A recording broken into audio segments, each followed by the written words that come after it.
First to the story that's breaking this afternoon, the latest in the Augusta Westland helicopter deal. The Tyagi brothers are at the CBI headquarters for questioning. The CBI yesterday questioned Aeromatrix CEO Praveen Bakshi, former Union Minister Santosh Bagrodia and lawyer Gautam Khaitan in the same case. Former Air Force Chief SP Tyagi will join investigations tomorrow.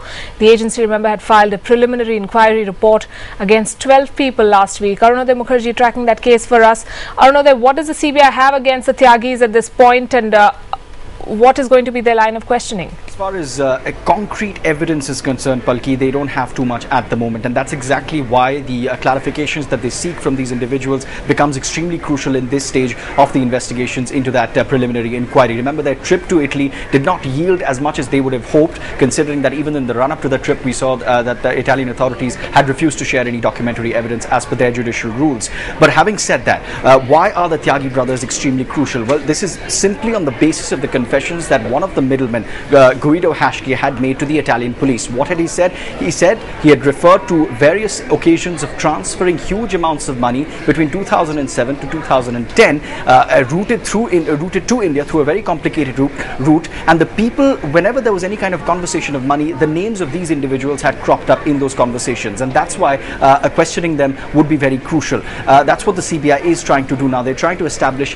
that money trail, whether money was received or not. And what is even more crucial is that it is very categorically stated in that Italian probe report, Palki, that out of 400,000 euros, which was sent every month through this route of IDS Tunisia, which was one of the alleged front companies, and the Mauritius route, out of that 100,000 euros went to the Tyagi brothers. This is documented in one of those documents which was legally submitted in one of the courts in Italy. So therefore, on the basis of that, the CBI is going ahead. But having said that, this is again simply on the basis of the confessions of Hashke, as well as certain other individuals. Remember, Giuseppe Orsi, who's the CEO of Finmeccanica, currently remains under custody of the Italian police. But apart from that confessional statement, the CBI has very little to go by. So it remains to be seen whether they are actually able to establish any kind of criminal culpability, establish the money trail, establish that where did the money go from A point to B point. These are some of those crucial factors that the CBI is really going to face a lot of challenges while they're probing this PE. But having said that, this is the first step of their investigations. They've already questioned a couple of individuals before, including the former members of Aeromatrix, that is Gautam Khaitan, and also the present chief of Aeromatrix, who is Praveen Bakshi, based out of Chandigarh. They've also questioned one of the board members of IDS Infotech, which is one of the firms which was linked to IDS Tunisia. These are a lot of these names that are coming out. Simply, basically, these companies were companies which were used to route all this money. This is the suspicion on the basis of which the Italian police probed that. Now, the CBI is using that same suspicion and is carrying on with its investigations. Whether it yields any results or concrete results is something that remains to be seen. Well, Arunodaya, you yourself were just saying that we don't really know whether there are going to be any concrete results coming out of this line of questioning. We do know, according to sources, that SP Tyagi is going to be questioned tomorrow as well. But really, the original problem here has been really coming down on those on that money route, really looking at how you can really link these various names that have come out only on the basis of the Italian interrogation report. So really, what success could the CBI possibly have, given even that this is a first step, but really what will it finally amount to? And even this first step, Fatima, is coming after a very long time.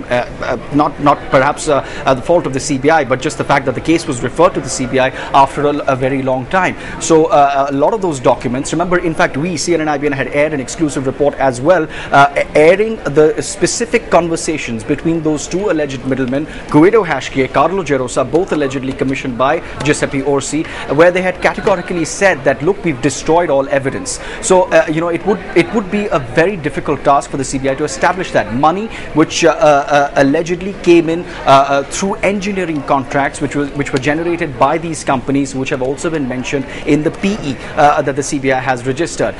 Then once the money came into India, from there, where did it go and how did it go, and in what form did it go to these various individuals who are believed to be the bribe takers in order to swing this deal in favor of Finmeccanica? That's something that is going to be extremely difficult for the CBI to actually establish. Remember, the track record that the CBI has as far as defense deals are concerned over the past is not particularly encouraging, and it remains to be seen whether there's going to be anything different in this case. Remember, this is just a PE. We may see a regular complaint, that is an FIR in CBI parlance may be filed in this, and the FIR is only going to enable the CBI to perhaps carry out searches at these individuals' residences and offices, these companies, get some documents, if at all those documents are still there, and then perhaps even think about effecting some sort of an arrest if it actually arises in that situation. Okay, all right.